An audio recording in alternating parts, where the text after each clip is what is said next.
mentioned before in the very first video that 18 out of 26 letters of the alphabet have the capital stem stroke. So now we have our first group that doesn't have that capital stem stroke.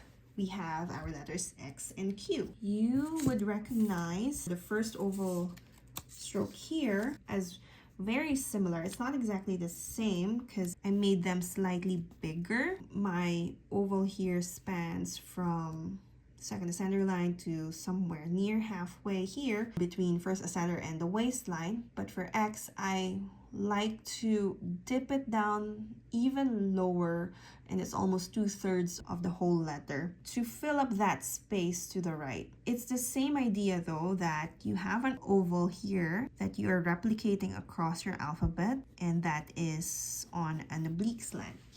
You want to do the same for your X and for your Q. So you start the same way with a hairline, curve, right curve with a shade, go up to your second ascender line, and this time the new stroke here is that we are going down to do another big oval stroke. So far what we've done with this stroke is PB and R, wherein there's two ovals. We've also done T and F, wherein it's an oval with a cap. We did letter Z, wherein it's an oval with a compound curve stroke here. So now we have an oval that's spiraling out into a bigger oval. For X, you have the same ending here, which is you end with a hairline as you come down, and you ended with a terminal dot. So let me just highlight here how it's nicely spiraling out of the letter. Same for Q, but this time the Q doesn't have any terminal dots. You will end with a loop here, which again is, you see another infinity stroke here that's not completed. Start with a hairline, then shade, and then okay, I made it thinner than our sample above. And I guess I didn't talk about the second portion of X. It's a hairline stroke. The oval that we are tracing here, it's much thinner than the oval that we have established in the first one. You could maybe say it's half the size of the first one. And we are also ending it with a terminal dot. I would do that terminal dot last. I'm gonna do a hairline curve here and gently touch it. You could lift your pen or go through,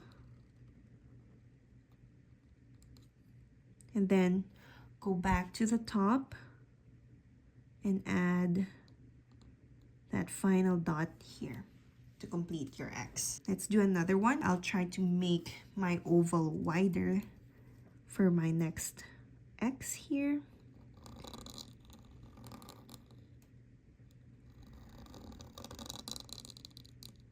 You would, of course, have to pair this one with also narrower turns in your minuscule letters.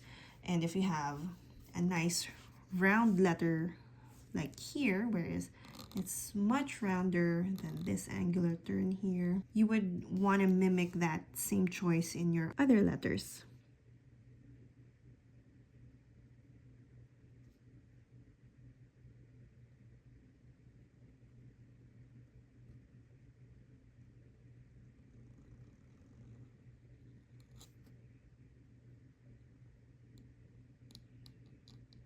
Let's proceed with letter Q, wherein we are not ending with a terminal dot, we are ending with a loop.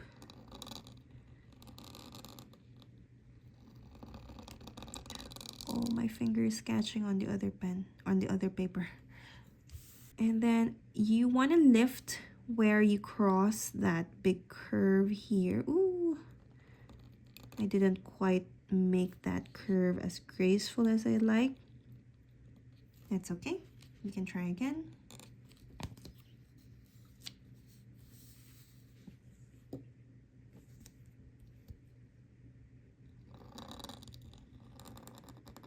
Around letter Q. Oh, this is wide. Okay. Yeah, this is nice and wide. You would pair it with a more rounded alphabet. Okay, my nib caught on something on that one, but you get the idea. Here we have our X and Q.